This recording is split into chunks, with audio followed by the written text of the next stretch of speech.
Bonjour, bonjour, bonjour à toutes et à tous. Je vous remercie beaucoup d'être présents aujourd'hui pour ce webinaire intitulé Stratégie et reporting, les clés de votre croissance. Et j'ai l'immense plaisir aujourd'hui d'être accompagné par un coach d'affaires Action Coach en la personne de Marc Bernard. Merci beaucoup, Marc, d'avoir dit oui à cette présentation de webinaire. Merci à toi, Nicolas, de m'avoir invité. Alors, déjà, juste avant de commencer, est-ce que tout le monde peut me confirmer que le son et l'image, c'est OK pour Marc, pour moi, que vous me voyez bien dans le chat, si vous pouvez juste me dire oui, c'est tout bon. Voilà, en attendant, je lis un petit peu les gens qui sont connectés. Je vois des gens que je connais. Bonjour Sébastien, bonjour Jacques, bonjour Damien. C'est génial. Bonjour Laurent, bonjour Karine, c'est super. Des gens à la fois des habitués et des nouveaux de nos webinaires, donc c'est top. Allez, sans plus tarder, on attaque au programme de notre webconférence aujourd'hui. L'idée, c'est d'aborder 4 points principaux que sont les 8 clés d'un plan d'action efficace. Définir l'importance et définir comment est-ce qu'on peut avoir des bons indicateurs de suivi, la nécessité de tester et de mesurer tous ces indicateurs, et enfin, comment est-ce qu'on représente graphiquement cette donnée à travers des tableaux de bord et du reporting. Et tout ça autour d'un cas client, d'une étude de cas qu'on vous propose avec Marc. Et justement, sans plus tarder, Marc, tu es coach d'affaires chez Action Coach. Est-ce que tu peux nous dire quelques mots sur Action Coach ? Bah oui, c'est 30 ans d'expérience, 1000 coachs de par le monde, 10 000 entreprises accompagnées chaque semaine. Et notre objectif, c'est très simple, c'est libérer l'entrepreneur pour pouvoir booster l'entreprise. Donc, que ce soit une question de problématique, d'amélioration ou d'opportunité à saisir, nous, ce que l'on fait, c'est travailler avec les personnes pour que les idées, les projets soient transformés, évidemment, en objectifs et en plan d'action. Comment dynamiser une équipe de façon à ce que les résultats puissent être là. Avec la particularité, c'est que nous avons une garantie, d'accord, de retour sur investissement. Bien sûr, il y a des conditions, mais c'est très important parce qu'au moins, on se mouille. Ah, super, merci pour ça, Toi, Marc. Et donc, de mon côté, je suis le CEO d'AxisWeb et AxisWeb, notre ADN depuis maintenant 15 ans, c'est de vous garantir, de vous fournir la bonne information au bon moment pour la bonne décision. Alors, la bonne information, c'est avoir une information de qualité qui est collectée, traitée automatiquement pour ne pas perdre de temps. C'est vous la montrer pour que vous puissiez la visualiser de la meilleure façon qui soit. Et enfin, qu'elle soit claire et précise pour vous aider à prendre des décisions. On intervient pour les PME et les ETI depuis plus de 15 ans partout en France. Ce webinaire s'adresse à qui? Eh bien, ce webinaire s'adresse aux dirigeants, aux DAF, aux DRH, aux directeurs opérationnels, aux DSI. Et l'idée pour tous ces gens-là, c'est que vous avez besoin de chiffres exacts, vous avez besoin de surveiller vos ventes, de fournir des données de qualité, vous avez besoin de définir votre stratégie, d'avoir une vision claire de là où vous voulez aller. Et c'est les clés de ces points-là qu'on va aujourd'hui avec Marc, on va faire notre maximum pour vous délivrer ces clés-là. Marc, est-ce que tu peux nous dire quelques mots sur toi, s'il te plaît? Parcours international et France, plusieurs fonctions. J'ai été analyste, auditeur, DAF, directeur commercial. J'ai été DG de filiale ou de division et j'ai surtout été aussi sur on va dire, ces 20 dernières années, entrepreneur. Et dans le cadre ça fait 15 ans aujourd'hui que j'accompagne les dirigeants, évidemment dans leur réussite. Et je vous promets que mon ambition, c'est bien votre réussite. À toi. Top, merci pour ça, Marc. Et pour ma part, je m'appelle Nicolas Lambert, je suis le CEO de la société AxisWeb, expert en stratégie data. Et comme je vous l'ai dit, depuis 15 ans avec mon équipe, on vous promet de vous trouver la bonne information au bon moment pour la bonne décision. Allez, je vous propose qu'on rentre dans le vif du sujet et je vais laisser la parole à Marc pour nous parler d'abord de stratégie, puisqu'avant de mesurer, d'avoir des chiffres, il nous faut bien une stratégie, un plan d'action. Et Marc va nous partager ce qui, pour lui, sont les 8 clés d'un plan d'action efficace. Hop. Alors, je n'ai pas la main. OK.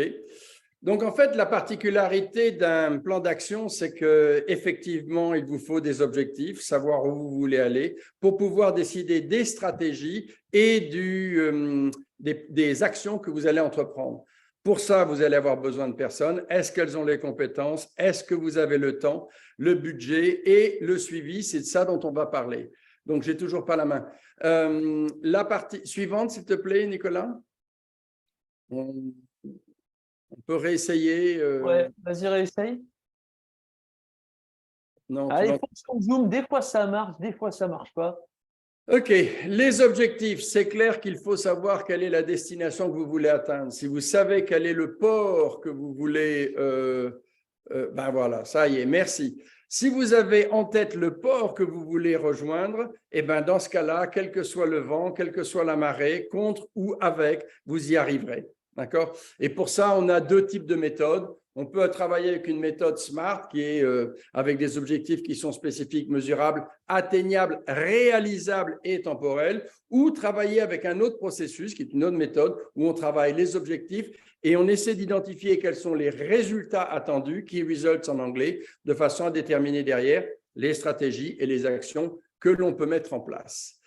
Pourquoi la stratégie? Parce que la stratégie, c'est l'acte qui permet de déterminer ce que l'on veut faire avec l'entreprise. Et l'avantage d'avoir une bonne stratégie, c'est que derrière, vous allez pouvoir travailler et en fonction des aléas de la vie, la réalité par rapport à ce que vous avez budgété, eh bien, vous allez garder le focus, la ligne directrice. Et c'est ce qui vous permettra ensuite de travailler entre les objectifs et évidemment votre plan d'action.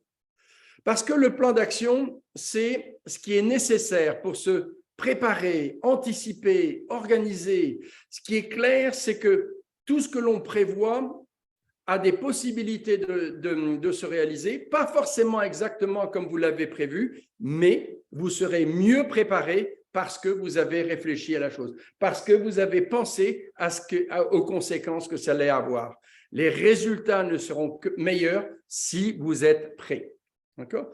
Une fois que vous avez travaillé votre plan d'action, c'est sûr qu'il faut être sûr d'avoir la bonne équipe. Qu'est-ce que c'est que la bonne équipe? La bonne équipe, c'est aussi avoir les bonnes personnes au bon poste, au bon moment. Donc, c'est les gens qui transforment les choses.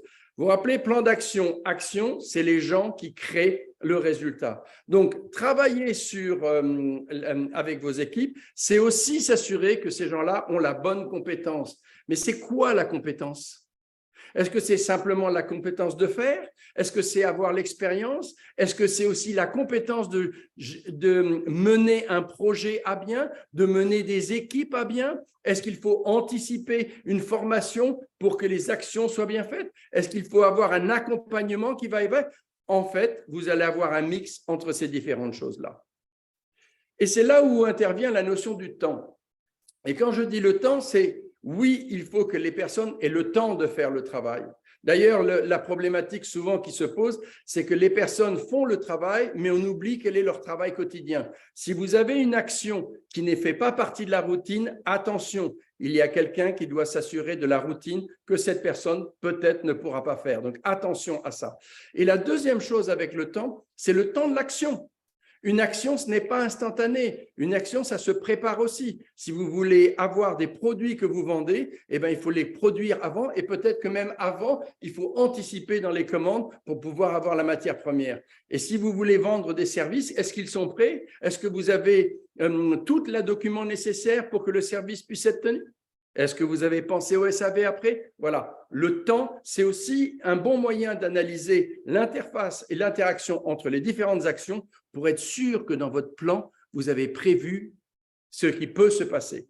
Encore une fois, ce n'est pas du 100%, mais mieux vous serez préparé, mieux vous affronterez la réalité. Donc, le budget. Un autre mot que moi j'emploie aussi, c'est les moyens. Parce que bien sûr, il faut avoir les moyens financiers pour pouvoir faire un budget. Mais assurez-vous aussi que vous avez les moyens matériels. Vous avez vu, on vient de parler du cycle du temps aussi, les inventaires, produits finis, etc. Et dans vos moyens humains, n'oubliez pas, on a tendance à penser à un plan d'action sur le plan des actions et des tâches à faire. Et on oublie qu'il faut un responsable, qu'il y a des opérateurs, qu'il y a des animateurs, il y a des gens derrière, pas une personne, des gens. Et il faut aussi coordonner tout ça. C'est ça qui est important. Et c'est pour ça que le budget est important. Et maintenant, on va parler aussi du suivi, parce que c'est avec les bons indicateurs qu'on a la bonne information au bon moment pour la bonne décision et la bonne action. Et c'est là où je vais passer la main à Nicolas. Rappelez-vous, d'accord? Hop, je ne peux plus passer la dernière slide, s'il te plaît, Nicolas. C'est pas grave. D'accord? C'est je vous ai mis normalement, vous allez avoir dans le chat un petit Excel que vous pouvez télécharger et qui vous permettra de vous faire une auto-évaluation de ces 8 clés. D'accord, entre 1 à 10, et ça vous donnera une note et ça vous permettra de dire, tiens, c'est là où il faut que je travaille plus précisément. Voilà, je vais passer la main à Nicolas pour la suite de la présentation. Merci, Nicolas. Top. Hop, je vérifie juste que, voilà, hop, et Hélène qui est à la team technique avec nous derrière, va vous mettre ce petit lien dans le chat. Donc, merci pour ça, Marc. Voilà, une belle petite feuille de route qui permet de faire un état des lieux et c'est souvent important de savoir où est-ce qu'on en est et d'où on part pour aller quelque part. Allez, on continue. Définition et importance des indicateurs. Quelles données vous pouvez connecter pour avoir des indicateurs qui vont bien? Avec Marc, vous avez défini des objectifs, très bien. Maintenant, pour chaque objectif, on va définir un indicateur. Comment est-ce qu'on mesure chaque objectif? Eh bien ça s'appelle la business intelligence ou la BI. C'est le terme que vous avez peut-être déjà entendu. Et la BI, alors qu'on appelle en français informatique décisionnelle, le but, c'est d'analyser toutes les données de l'entreprise et les mettre au service d'un objectif de performance. Donc, avec une personne comme Marc, on définit notre objectif et quelle performance on veut atteindre. Et ensuite, on collecte toutes les données pour se dire où est-ce qu'on va et comment on y va. Est-ce qu'on y va correctement? Donc, la business intelligence, on collecte la donnée, on l'analyse, on la regarde et ensuite on interprète. Le but, c'est d'accompagner la prise de décision et de dire, bah, tiens, là, on va dans le bon sens, là, on va pas dans le bon sens. Est-ce qu'il y a quelque chose à réajuster ou pas? Ou est-ce qu'on est dans la bonne direction? La business intelligence, ça s'adresse à qui? Alors, il y a quelques années, ça s'adressait qu'aux grands groupes du CAC 40. Aujourd'hui, on a vraiment démocratisé l'utilisation de la business intelligence. Tous les profils décideurs aujourd'hui dans une entreprise peuvent s'en servir.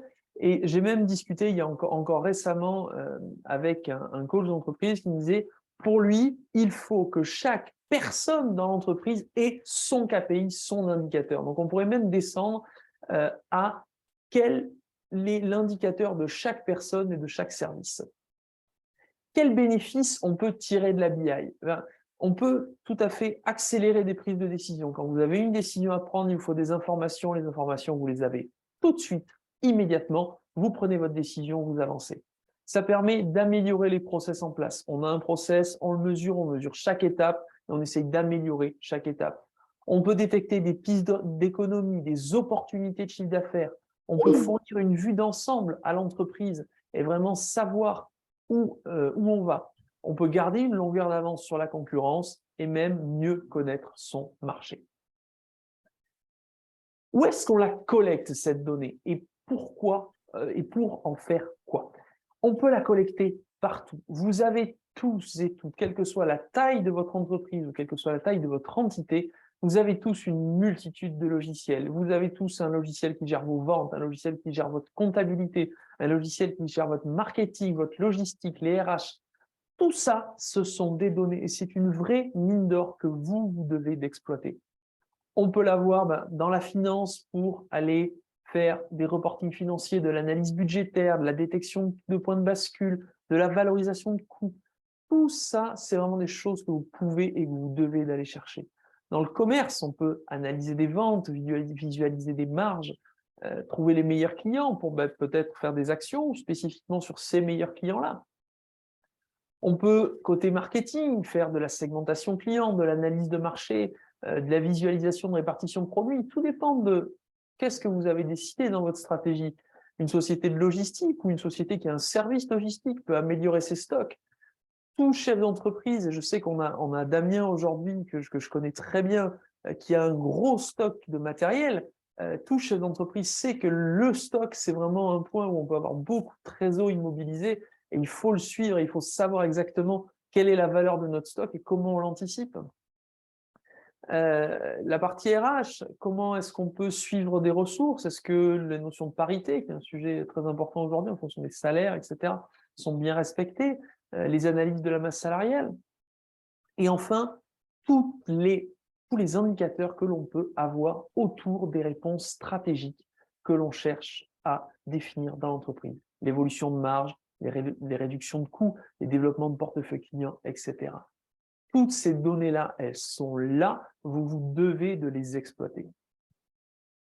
Vous ne pouvez clairement pas vous en passer, quel que soit votre secteur d'activité, la taille de votre organisation, vous devez d'aller puiser dans ces données-là qui sont juste là, à votre portée. Et vous pourriez vraiment aller restaurer des marges, gagner du temps, recenser les ressources qui ne sont pas ou mal utilisées, faire des économies. Vraiment, je vous assure que tous les projets de business intelligence qu'on a pu mettre en place, à chaque fois, on découvre vraiment des pépites et des axes d'amélioration. Une fois qu'on a défini tout ça, il va falloir faire de l'itératif, tester, mesurer, s'améliorer, analyser, tester, mesurer. Et je vais à nouveau laisser la parole à Marc pour qu'il nous livre sa vision d'un processus d'amélioration permanent et de cette notion de tester et mesurer. Merci, merci. On va voir si je peux avoir le contrôle. Hop, je ne l'ai pas. Tu veux bien me… Ouais, on va le refaire. Merci. Alors, qu'est-ce que c'est que tester et mesurer? En fait, tester et mesurer, ce qui me paraît non, j'arrive… Ah, si, c'est moi ou c'est toi là? C'est moi? C'est toi. C'est moi, ok. Excusez-moi pour ça. Tester et mesurer, c'est en fait la nécessité de comprendre avant d'agir. Ce qui se mesure peut s'améliorer. Et l'avantage de tester et mesurer, c'est que vous quantifiez les choses, pas simplement qualifier. Et que si vous avez bien travaillé vos indicateurs, eh bien, ce que vous allez avoir derrière, c'est que vous allez pouvoir expliquer aux gens si l'indicateur fait telle chose, c'est que la tendance est bonne. Ou s'il va dans l'autre sens, eh ben, c'est que c'est mauvais. Vous pouvez mettre des critères, c'est-à-dire que si je passe la barre de 1,5, c'est bien, 1,4, c'est pas suffisant. Voilà, c'est ça l'avantage de mesurer. Et tester, c'est que vous savez bien que la réalité systématiquement nous fait voir que ce que l'on a prévu n'est pas tout à fait ce qui va se passer. Donc, quand vous avez fait votre plan d'action, vous avez prévu et maintenant, il faut continuer. Et pour continuer, il faut anticiper. Quand on voit la tendance aller vers l'amont, on parlait d'inventaire pour Damien. Damien, il sait que son inventaire va être consommé plus rapidement. Par contre, si les tendances en vente baissent, ça veut dire que son inventaire continue à immobiliser. Ce que je trouve très important dans tester et mesurer, c'est que c'est encore un élément qui nous permet de travailler la prévision, l'anticipation et l'organisation. Donc, analyser, c'est comprendre. Analyser, c'est regarder ce que votre indicateur fait. C'est regarder comment le temps évolue dans la performance parce que vous quantifiez quelque chose. Encore une fois, lorsque vous analysez un rythme, lorsque vous analysez une tendance, lorsque vous analysez quelque chose qui est quantifié, eh bien, si tout le monde comprend comment a été calculé cet indicateur, c'est un élément important de la compréhension. Donc, maintenant que l'on a compris ce qui se passe, parce qu'on le mesure, d'accord, je peux maintenant m'adapter. La réalité est autre. La réalité est toujours différente du budget. Ou alors, c'est que c'était très, très prévisible, d'accord ? Là, quand vous devez vous adapter, vous vous retrouvez dans une situation qui est particulière. Est-ce que vous êtes flexible, c'est-à-dire est-ce que votre entreprise ou vos équipes sont en capacité de changer leur mode opératoire pour s'adapter à la réalité du terrain, ou est-ce que vous êtes en situation de contrainte. Et encore une fois, selon que c'est possible ou pas possible, vous allez regarder quelles sont vos options. C'est quoi les options? Les options, c'est ce que vous allez devoir évaluer parce que derrière, il faut décider. Les options, c'est qu'est-ce que je fais? Mais c'est est-ce que je poursuis comme convenu? Est-ce que je change? Encore une fois, quoi et comment? D'accord? Parce qu'il faut que j'explique ça. Est-ce que j'arrête et j'utilise l'expérience que j'ai engendrée pour faire autre chose? Est-ce que je décale dans le temps? Expliquez quand même le motif, sinon vous allez avoir des frustrations dans les équipes. L'important, c'est que selon les choix que vous avez, en fonction des moyens que vous avez et des personnes dont vous disposez, eh bien, vous décidez de ce qu'il y a à faire. Et maintenant que vous avez décidé, n'oubliez pas, si vous prenez une décision, vous devez la communiquer. Elle ne doit pas rester dans votre tête. Et je vous garantis que le nombre de plans qui ne fonctionnent pas parce qu'on a oublié de dire que l'on avait analysé, prévu quelque chose, vu quelque chose, c'est incroyable. D'accord? Assurez-vous que vous communiquez votre décision, c'est-à-dire le choix que vous avez fait. Assurez-vous que l'action que l'on entreprend, le changement, est bien compris et assimilé. Et vérifiez encore une fois, puisqu'il y a changement, que les moyens sont disponibles ou en tout cas accessibles pour pouvoir faire cette nouvelle opération. Et enfin, d'accord, eh bien, il faut agir. Parce qu'il n'y a que l'action qui donne des résultats. Et encore une fois, c'est ça. Et vous rentrez dans un cycle, d'accord? Après avoir analysé la situation, évalué les options que vous avez, décidé du choix que vous prenez et communiquer ce choix de façon à ce que les gens puissent refaire l'action, eh bien, on rentre dans ce phénomène. C'est un cercle vertueux. Si vous voulez réussir, au fur et à mesure que vous avancez, et c'est pour ça qu'on a besoin du suivi, c'est pour ça qu'on a besoin de reporting, vous testez et vous mesurez ce que vous faites, vous analysez, en fonction de l'analyse, vous voyez ce que vous devez adapter. Si vous devez adapter, vous avez des options, donc s'il vous plaît, décidez et choisissez et communiquez-le. La grosse faille dans les plans d'action, c'est un manque de communication. Et puis agissez. Et quand vous avez agi, vous avez une nouvelle action. Oh, au fait, ça va changer vos indicateurs pour la période suivante. Et on recommence. Testez, mesurez, analysez, adaptez, communiquez et agissez. Puis, encore une fois, recommencez. Ce sera jamais un manque Jamais assez. de travail. Voilà. Je passe la main parce que pour pouvoir faire tout ça, pour avoir la bonne information, il faut aussi savoir la visualiser. À toi, Nicolas. Top. Je reviens juste sur quelque chose que tu as dit, en effet, le côté conduite du changement. Quand on prend une décision et qu'on a fait un process de prise de décision, de stratégie, on a les indicateurs, on sait où on veut aller, la conduite du changement, la communication aux équipes est vraiment fondamentale. C'est souvent un point qui peut coincer quand les équipes ne comprennent pas pourquoi on va dans telle et telle direction. Une stratégie mal expliquée peut être très, très, très délétère. Ça s'est vu trop souvent pour ne pas être souligné. Tu as tout à fait raison. La base de l'action, c'est la communication. Allez, reporting et tableau de bord. Alors, c'est ce qu'on appelle très vulgairement la data vise. Ce qui est bien, c'est qu'à la fin de ce webinaire, vous aurez tous les petits mots que vous entendez beaucoup aujourd'hui, qu'on voit dans les magazines, dans les newsletters, et tout ça. On parle de data vise, de data visualisation. Ben, c'est quoi? C'est ni plus ni moins que des graphiques. D'accord? Est-ce que vous saviez que notre cerveau capte 80% des informations par le visuel?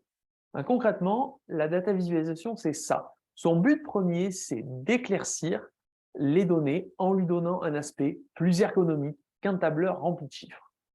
Nos données peuvent être utilisées de différentes façons et bien sûr, ben, on connaît tous sur Excel les différents graphiques, etc. Mais concrètement, ça peut ressembler à quoi? Est-ce que vous préférez, si on prend par exemple l'exemple de liste de propositions commerciales, où est-ce que vous en êtes dans le traitement de vos propositions commerciales?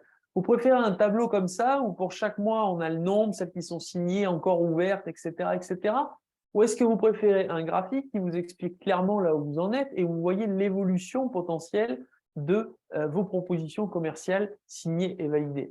À mon avis, vous êtes quand même vous allez être nombreux à me dire que vous préférez forcément la deuxième présentation. Et c'est normal parce que notre cerveau comprend beaucoup mieux les graphiques que les données en tableau étalé.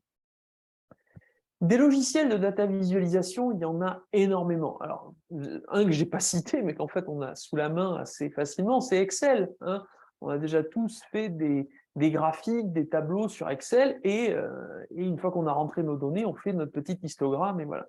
Mais l'idée, c'est d'aller un petit peu plus loin aujourd'hui. Donc, il y a des logiciels comme Power BI, comme Qlik, comme Google Chart, etc., qui nous permettent de faire des graphiques.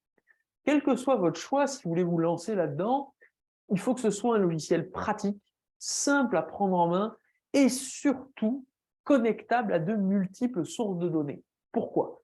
Parce que une des choses sur lesquelles je mets énormément l'accent et sur lesquelles on travaille beaucoup, c'est l'automatisation du traitement des données et donc des tableaux de bord. Pourquoi est-ce que c'est juste 1000 fois mieux d'avoir un tableau de bord automatisé? Si vous devez construire vos tableaux de bord sur Excel et que tous les mois, toutes les semaines, voire peut-être tous les jours dans certains cas, vous devez vous connecter au logiciel de comptabilité pour voir où vous en êtes, vous connecter au logiciel de facturation pour voir où vous en êtes, vous connecter au logiciel de gestion des prospects pour voir où vous en êtes, etc., etc.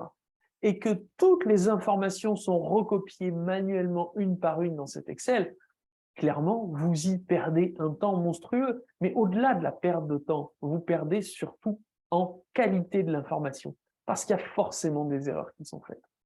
Donc, l'idée, c'est d'aller chercher un tableau de bord qui se met à jour automatiquement, un tableau de bord qui va se connecter à l'ensemble de vos applications, qui va centraliser l'information et qui va vous la présenter. Une fois que vous avez ça, vous avez des informations de qualité dans lesquelles vous avez confiance. Il n'y a aucun doute sur l'information que vous voyez. Elles sont mises à jour automatiquement, elles sont fraîches, elles sont à jour, elles sont exploitables là tout de suite maintenant et vous avez une vraie aide fiable à la prise de décision. Et c'est comme ça que vous avez la bonne information au bon moment pour la bonne décision. Mais concrètement, ça ressemble à quoi? Concrètement, ça peut tout simplement ressembler à ça. Et ça peut être beaucoup, beaucoup plus compliqué, mais ça peut être aussi très simple. Aujourd'hui, qui autour de la table est capable de me dire à la virgule près quel est son panier moyen? Est-ce qu'il a une évolution de sa facturation? Tiens, c'est intéressant de se dire, j'ai facturé plus cette année que l'année dernière. Par exemple, l'année dernière, vous avez fait, je sais pas, 500, 500 000, 1 million, 3 millions de chiffre d'affaires, on se fiche du chiffre, et vous faites plus 20% cette année. C'est ce qui, au départ, est super. Mais est-ce qu'on ne pourrait pas aller un peu plus loin? Est-ce qu'on a augmenté notre panier moyen? Est-ce qu'on a le même nombre de clients, mais qu'on a facturé plus cher à nos clients, ce qui serait un très bon signe? Ou alors est-ce qu'on a augmenté le nombre de clients, mais peut-être baissé le panier moyen?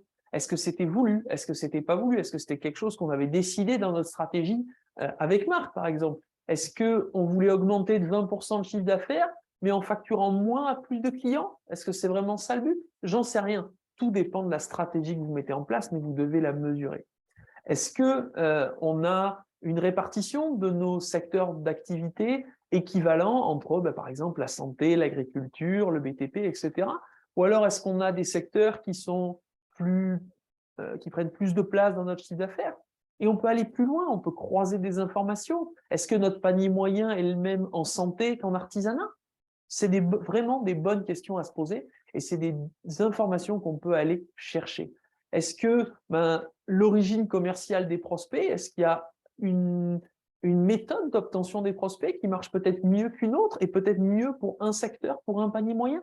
J'en sais rien. Mais c'est vraiment des questions qu'il faut se poser et c'est des réponses que vous pouvez avoir et que vous avez à portée de main. L'idée, c'est que vous pouvez avoir une vision 360 de votre activité. Et pour ça, il y a, à notre sens, avec Marc, deux principales choses que vous pouvez faire.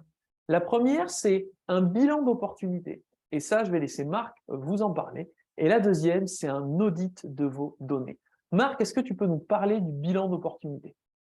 En fait, le bilan d'opportunité est un travail qu'il faut faire régulièrement C'est sûr que nous, on le propose à peu près une fois par an avec nos clients. Mais je dirais qu'à partir du moment où il y a des changements significatifs dans l'entreprise, c'est un bon moment de le faire parce que ça veut dire qu'on va prendre le temps, c'est en général une journée ou deux demi-journées, où on réfléchit sur ce que moi j'appelle le champ des possibles. C'est-à-dire quelles sont les opportunités, quelles sont les améliorations à faire, quelles sont les problématiques que l'on doit gérer à cet instant T. Et ce travail-là, derrière, va nous permettre de dire, OK, j'ai tout ça, toutes ces actions à faire, et bien maintenant, je vais décider mes priorités. Qu'est-ce que je fais en premier, en deuxième, en troisième? Vous voyez, on revient maintenant par rapport à un travail d'évaluation de la situation. On commence à dire, ben voilà mes priorités. Mes priorités, ça donne des objectifs. Dès que j'ai des objectifs, ben vous avez compris tout ce que l'on a dit aujourd'hui, d'accord? Eh ben, je vais commencer à définir mes objectifs. Je vais choisir les stratégies qu'il me faut. On va travailler sur les plans. On va travailler sur les ressources. On va identifier les indicateurs que Nicolas nous recommande pour pouvoir suivre l'activité. Et une fois que ceci est fait, ben, grâce à un joli travail de visualisation de nos données, on prendra la bonne décision au bon moment parce qu'on aura eu la bonne information pour pouvoir le faire. Et Nicolas va vous expliquer comment on arrive à cet état de fait d'avoir la bonne information au bon moment pour prendre la bonne décision grâce à un audit data, mon cher Nicolas. Et donc, un audit data, c'est tout simplement faire un état des lieux de toutes les informations que vous avez à votre disposition. C'est prendre le temps de définir clairement, par rapport à la stratégie qui a été établie, quels sont les indicateurs précis dont on a besoin. C'est bien sûr étudier la faisabilité technique de la récolte des données et c'est définir un retour sur investissement potentiel sur tous les axes qu'on aura à traiter. Et en dernier lieu, faire le choix avec vous des outils pour pouvoir contrôler et mettre en place ces données. À la fin d'un audit data, vous savez exactement où aller, qu'est-ce que vous pouvez mettre en place en interne, qu'est-ce que vous pouvez mettre en place en externe pour utiliser au mieux toutes les données que vous avez. Mais je vous vois arriver parce que dans l'audience, par exemple, dans les gens qui sont connectés aujourd'hui, je sais qu'il y a des gens qui ont des sociétés de 1, 2, 3 personnes. Vous allez me dire, c'est pas fait pour nous. Si, quelle que soit la taille de votre entreprise, vous pouvez tirer de la valeur de vos données. Ça peut être juste de comprendre mieux un segment marché qui fait que l'année prochaine, vous allez plus vous concentrer sur un segment que sur un autre et peut-être faire 10, 15% de plus de chiffre d'affaires juste parce que vous êtes concentré sur le secteur qui vous rapporte le plus. 10% de chiffre d'affaires en plus, ça intéresse toutes les sociétés, quelle que soit leur taille. À partir de là, si vous voulez aller plus loin, on peut vous proposer deux choses avec Marc. C'est un mini audit téléphonique. Aussi bien côté bilan d'opportunité, stratégie, objectif, que côté data.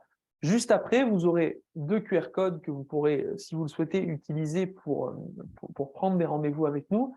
Mais l'idée, c'est qu'on se donne 30 minutes pour discuter de vos enjeux stratégiques, de où est-ce que vous en êtes dans votre entreprise aujourd'hui.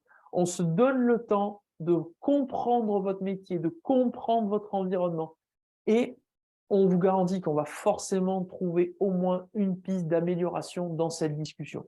Cette discussion, elle vous engage à rien, à part éventuellement à passer un bon moment. A priori, avec Marc, on n'est pas des mauvais bougres, on ne va pas vous taper dessus. Au pire, vous aurez passé un bon moment. Marc, est-ce que tu veux peut-être ajouter un petit mot? Je suis persuadé que Nicolas et moi, on peut vous faire réfléchir sur votre entreprise. Et en vous faisant réfléchir sur votre entreprise, vous verrez qu'il y a des opportunités que vous ne saisissez pas.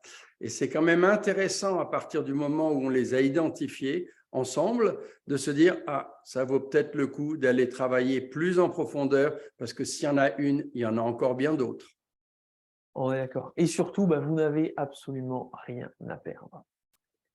On va se laisser une petite dizaine de minutes pour répondre à vos questions si vous en avez. Donc, n'hésitez pas à les poster dans le chat. Jouez les deux QR codes à la fois si vous souhaitez échanger avec Marc ou échanger avec moi. Bien sûr, vous pouvez échanger avec les deux si vous le souhaitez. Et on va se laisser un petit temps pour répondre à vos questions. Donc, n'hésitez pas, pareil, il y a un petit bouton de discussion. Vous pouvez nous poser vos questions directement dans le chat. Je vérifie quand même que… Hop, les spectateurs. Voilà. Forcément, personne ne me l'a dit puisque vous ne pouviez pas écrire dans le chat. Mais là, c'est bon, vous pouvez. Désolé. Voilà, normalement, là, vous pouvez. Et voilà, merci Florence pour ce petit smile. On est d'accord, j'avais oublié de débloquer le chat pour les participants et donc forcément, vous ne pouviez pas me dire si tout était bon. Allez, on a Julie qui nous dit « Bravo, je veux bien un rendez-vous avec tous les deux. » Écoute Julie, n'hésite pas, tu prends ton téléphone, QR code à gauche, QR code à droite, et tu peux remplir un petit formulaire pour prendre rendez-vous avec nous directement.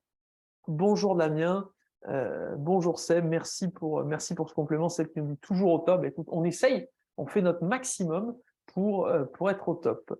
Allez, on a une question. Est-ce que l'on peut collecter les données venant de toutes les applications ou y a-t-il des limites? Alors celle-là, elle est plutôt pour moi. Alors oui, on peut collecter les données venant de toutes les applications, à ceci près que des fois, il y a des éditeurs qui surverrouillent l'accès à leurs données, auquel cas, là, on est un peu coincé. Mais sinon, c'est rarissime qu'on n'ait pas accès aux données et qu'on n'ait pas accès aux informations qu'on veut. C'est vraiment très, très rare. Donc, dans l'immense majorité, oui, on a accès à tout. Comment est-ce que je peux connaître le ROI de chaque action, analyse des coûts et gains? Marc, peut-être tu veux réagir à cette question-là? Comment est-ce qu'on peut connaître un ROI sur une action? Ou comment est-ce que déjà on définit un ROI? Alors, le retour sur investissement, il est calculé sur le résultat attendu par rapport à une action. Alors, l'action, effectivement, elle doit avoir un impact financier pour qu'on puisse calculer un retour sur investissement. De temps en temps, l'action n'est pas forcément financière, comme par exemple, lorsque l'on est en train d'essayer d'améliorer sa recherche de développer son chiffre d'affaires. En fait, il faut travailler sur le nombre de contacts que l'on a engendrés, quel est le pourcentage que l'on est capable de convertir pour en faire des prospects, et ensuite, dans la partie prospects, comment je les convertis en clients. Et dans ce schéma-là, on sait qu'à ce moment-là, il y a un retour sur investissement qui est amené par telle action ou telle stratégie, série d'actions. C'est souvent aussi un point cumulé. Ce que je trouve aussi avec la question, c'est que quelle que soit la stratégie que l'on peut mettre en avant dans une entreprise, on est en mesure de voir si elle a un impact financier. Si elle a un impact financier, automatiquement, le retour sur investissement est facile à calculer. Ok, merci pour ça.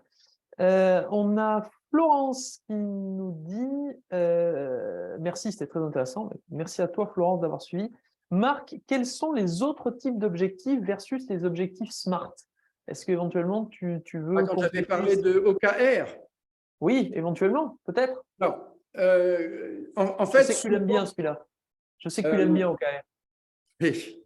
Bon, j'aime bien OKR parce que OKR, c'est objectif avec les résultats attendus. Souvent, quand on donne un objectif, par exemple, je veux augmenter de 10% mon chiffre d'affaires, en fait, les gens ont du mal à réaliser ce qui est derrière. En fait, c'est quoi le résultat attendu si vous avez augmenté votre chiffre d'affaires de 10%? Chiffre d'affaires, c'est un résultat. Donc, ça veut dire que vous avez augmenté le nombre de clients, ça veut dire que vous avez augmenté votre panier moyen, ça veut dire que vous avez augmenté votre nombre de transactions. Et c'est ça que je trouve intéressant avec utiliser la méthode OKR.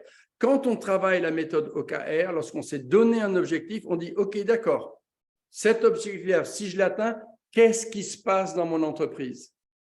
Est-ce que ça veut dire que j'ai moins de questions sur mes SAV? Est-ce que ça veut dire que j'ai plus de clients contents? Est-ce que ça veut dire que j'ai plus de recommandations? Est-ce que ça veut dire que j'ai amélioré ma marge de 5%? Donc, c'est là où ça devient intéressant. C'est concrètement, le résultat, c'est quoi?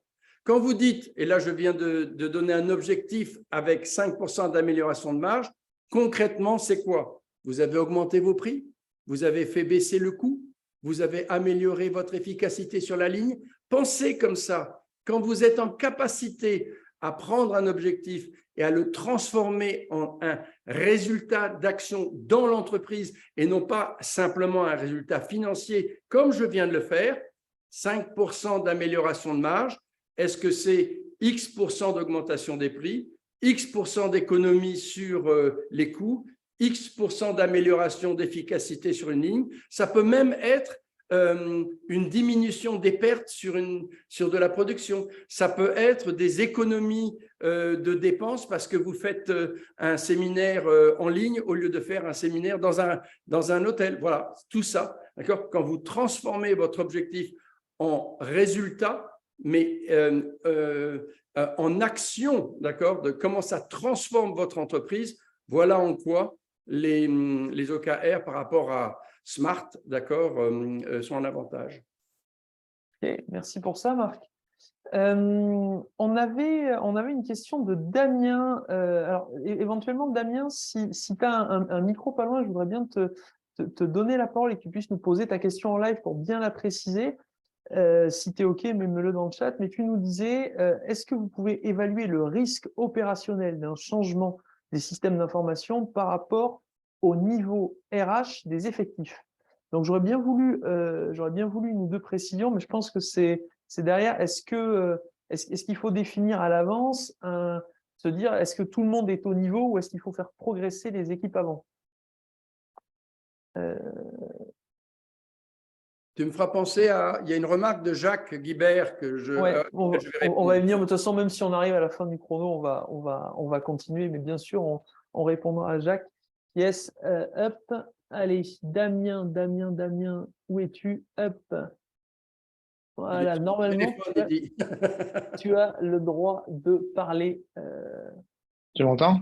Ouais, impeccable. Bonjour, Damien. Bonjour à tous les deux. Merci pour votre présentation à tous les deux. C'est très bien. Oui, en fait, le sujet, c'est que c'est bien beau de vouloir mettre en place des systèmes d'information pour avoir les outils et pour décider, etc. C'est génial. Par contre, ce que je me rends compte, c'est que souvent, on est heurté en interne par des blocages, par des problèmes de niveau, quand on a des entreprises qui évoluent vite. Voilà, nous, on est une entreprise qui est passée du stade artisanal au stade de petite PME.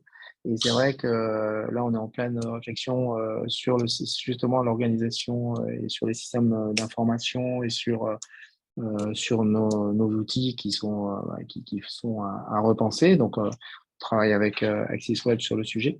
Par contre, le sujet, c'est comment évaluer la capacité opérationnelle de nos équipes en interne à comprendre et à s'approprier ce que nous, on va définir ensemble comme ce qu'on va définir comme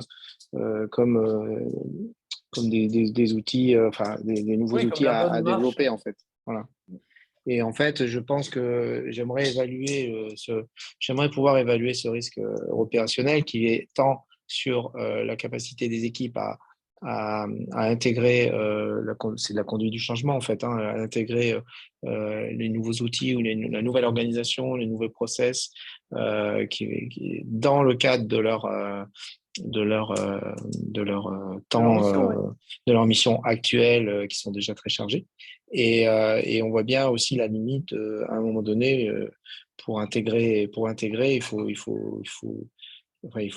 organiser, il faut du monde et voilà. Et donc, est-ce qu'il y a des, je sais pas, des tests, des choses pour évaluer la capacité des personnes à vraiment changer accepter le changement et à venir avec toi dans le projet.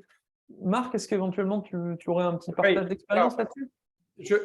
Merci pour cette question, Damien, parce qu'effectivement, elle c'est une des questions essentielles lorsque l'on est en progression et lorsque l'on est en développement. Ça me permet de répondre à Jacques Guibert tout à l'heure qui disait « Attention, il faut aussi mesurer les conséquences positives que les conséquences négatives sur une action. » Tu as entièrement raison, Jacques.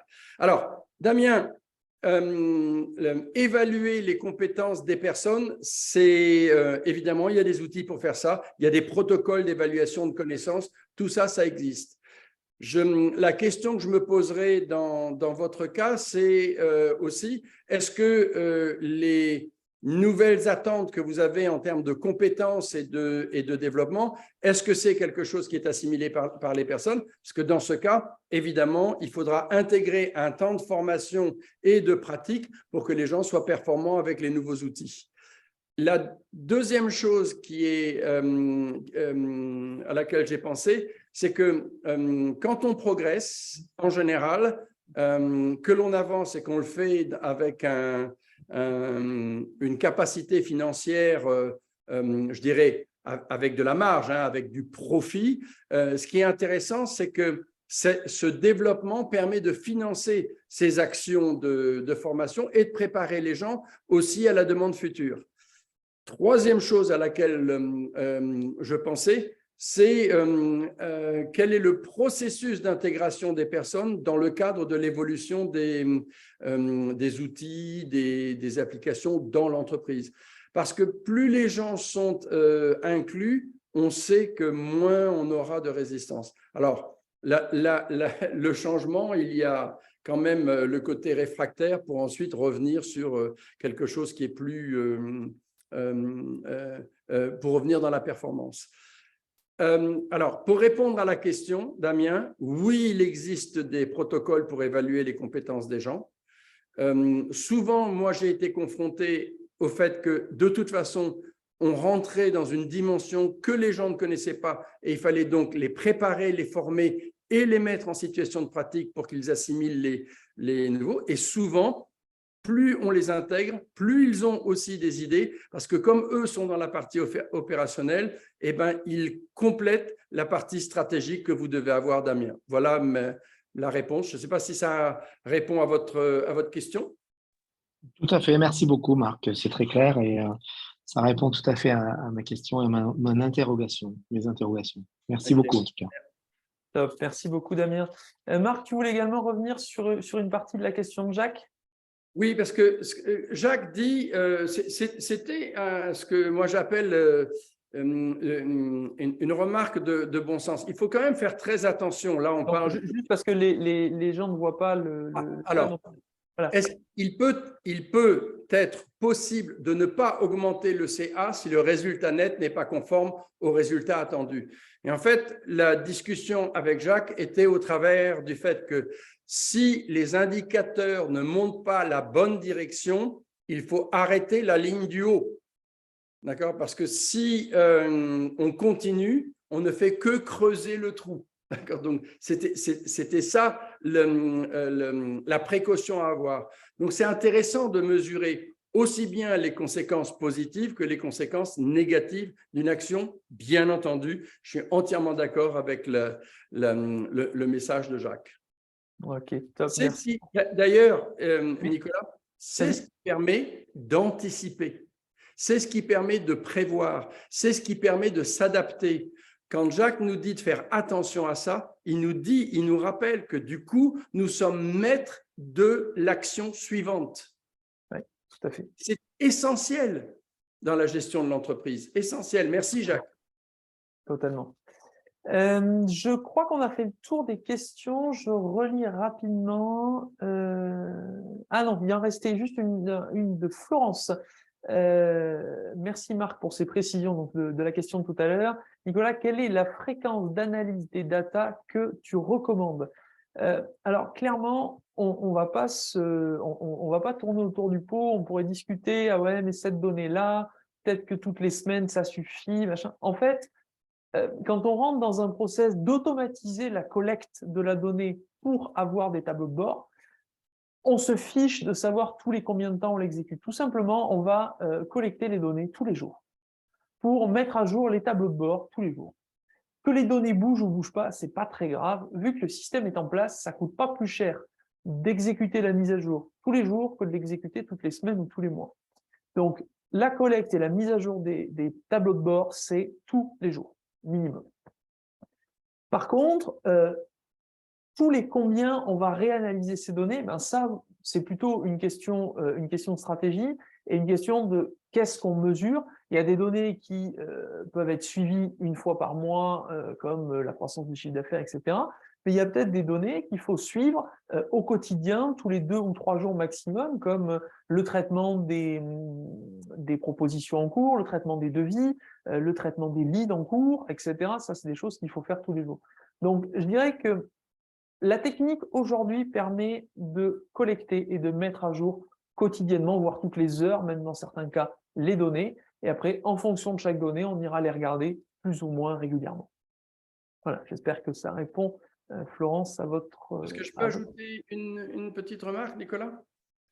En fait, il y a aussi on pense que la vérification est quelque chose que l'on fait régulièrement. En fait, la vérification, elle dépend aussi de la tendance. Si vous avez quelque chose qui accélère, d'accord, que ce soit du côté positif ou du côté négatif, vous allez aller regarder l'information plus souvent pour pouvoir prendre les bonnes décisions plus vite. Et si la routine s'installe et que c'est très régulier, on verra que le contrôle s'espace, etc. Donc, vigilance, d'accord, et encore une fois, sachez vous adapter à la réalité. Ok. Merci pour ça, Marc. Je pense que là, on a fait le tour des questions. Si éventuellement quelqu'un, s'il reste une question qu'on a zappée, mais je pense qu'on les a à peu près toutes balayées, écoutez, il va plus qu'à nous rester, vous souhaiter une très bonne soirée. Une très bonne soirée. Merci beaucoup pour votre participation. Merci à tous ceux qui ont pris rendez-vous avec nous. Si vous ne l'avez pas fait, pas de souci, on va vous renvoyer des mails avec les coordonnées de tout le monde. Vous recevrez le replay de ce webinaire, surtout voilà, s'il y a un petit passage que vous voulez revoir, n'hésitez pas. Et bien sûr, avec Marc, on est à votre entière disposition pour répondre à toutes vos questions. Un petit mail, voilà. On est à votre disposition. Marc, tu veux conclure? Je te laisse le mot de la fin. Je vois que Jacques a dit qu'il faut aussi faire attention à quand s'installe la routine. Oui, Jacques, c'est tout à fait vrai. Est-ce que la routine, c'est une perte de vigilance ou est-ce que c'est juste une pratique? Attention à ça. Et de temps en temps, justement, bousculer la routine, ça a cet avantage-là. Je pense sincèrement que Nicolas et moi sommes en capacité de vous faire réfléchir sur les questionnements que vous avez aujourd'hui dans la pratique de votre entreprise et dans la gestion de votre entreprise. Vous vous posez des questions, on serait ravis de pouvoir vous aider à y trouver des réponses et vous montrer que la solution existe. Alors, n'hésitez pas à prendre contact avec nous. J'en profite, c'est parce qu'après, je vais te laisser la parole, Nicolas. Merci à tous ceux qui sont venus. Je vous souhaite vraiment mes meilleurs vœux pour 2023. Mais rappelez-vous, les vœux, c'est bien, mais l'action, c'est mieux. Merci pour ça, Marc. Très bonne année à tous. Éclatez-vous dans vos business. Vraiment, faites-vous plaisir. La vie est trop courte pour se casser les pieds. Donc, éclatez-vous et au plaisir de vous retrouver dans une prochaine webconférence. Je vous souhaite une très bonne soirée et je vous dis à très vite. Bye bye. Coucou Antoine. Merci bien. Au revoir.